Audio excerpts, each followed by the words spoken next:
On April 6th, 200,000 nice people assembled at the Ontario Motor Speedway in Southern California to enjoy each other and the music of 8 fine rock bands.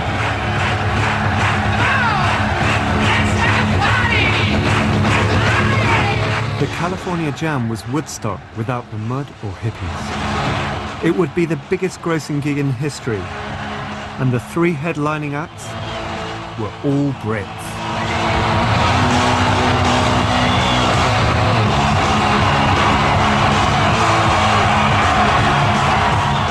Nobody knew exactly what it would be. I think there was close to 1 million people there. It was huge. And we just looked around and we went, oh my God, you know. Then we saw that who else was showing up. And there was all these other bands, you know, a lot of bands we knew.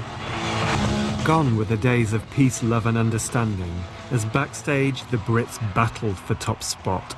And somehow we managed to get a spot which I think Deep Purple wanted. And Ritchie Blackmore ended up smashing one of the cameras with his guitar, which cost him all of the $30,000 that they were making for the gig. And of course left us without a camera.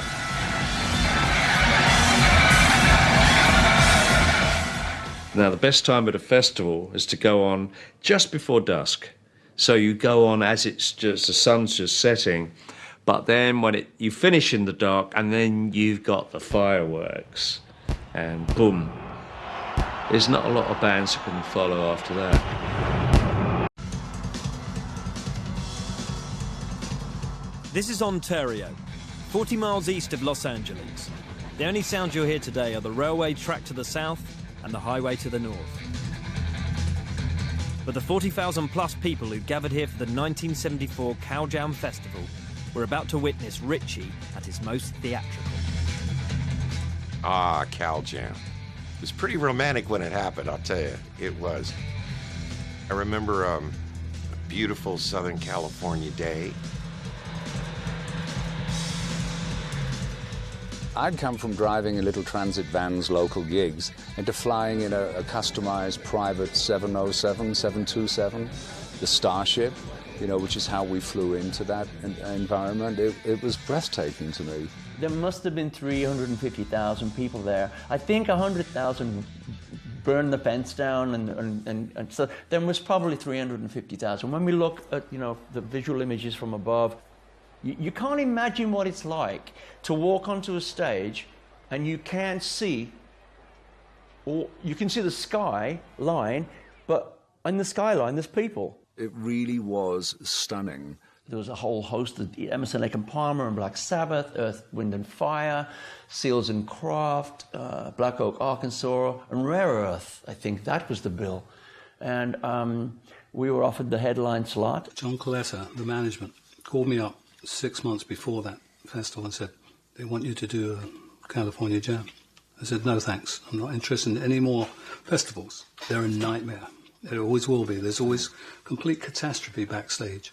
Nothing ever goes right. You're always on late or early, or the billing is all wrong. It's just awful. I said, you know what, I might do it, but we have to write down all these conditions, because I'm tired of doing festivals. We're going to go on at dusk, which is 9 o'clock, around there. And I said, we'll be the first band with lights, because that's important. It's a subliminal thing. People see lights, and they go, I really like this band compared to the rest of them. It's only because they've got lights going on. And it's a psychological thing that I've noticed. So I insisted on that. And he said, absolutely no problem. In the event, the organisers demanded the band go on when it was still light, but Ritchie stuck to his guns. People were yelling and screaming and threatening this and threatening that, and I just kept the door bolted, and I'd have a few drinks playing the guitar. I was not going to go on. Finally, when it was dark, Ritchie the musician went on stage. You look fucking great from here. You really do. And they were terrific on stage. They were absolutely terrific. Ritchie's a spectacularly visual guitarist, he was.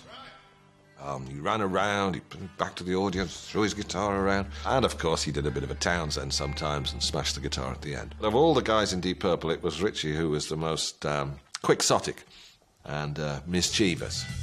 And the quixotic and mischievous Ritchie was also on stage that night. He's had enough. You know, he's playing away and you can hear, you know, he said he could hear this guy going, "Limey, get back over there so I can," you know, and all this kind of stuff. And he killed the camera. It was brilliant showmanship. Probably among the definitive moments of his kind of sense of spectacle and wanting to kind of turn it up to another notch or whatever. And Ritchie had plans for notching things up even further. So I went to my roadie. I said, what I'm going to do is blow up the amplifiers. I said, what I want you to do is cover the amplifiers in petrol. I'll go across one side of the stage. You douse my Marshalls, dummy Marshalls, with petrol. Ronnie Quinton, his beloved guitar tech, who is no longer with us, loaded way too much gunpowder into Ritchie's stuff. So when it blew Pacey's glasses off, I thought I was going to die. Exploded and like blew a hole in the stage. Pacey's glasses got blown off, so he can't see anything. It made some cameraman temporarily deaf. So, but it looked great. Everybody was up and happy. Deep Purple just killed. I mean, they killed. Because, you know, this was still a bit of the transition into heavy metal. Still kind of new. They really came through, let me tell you. They were good. I was a total novice outside of the remarkable schooling of working men's clubs, and it's just a walk in the park, you know, after you've played at Wingate Constitutional Club. Yeah, he did a great job. You know, he pulled it off. You're gonna love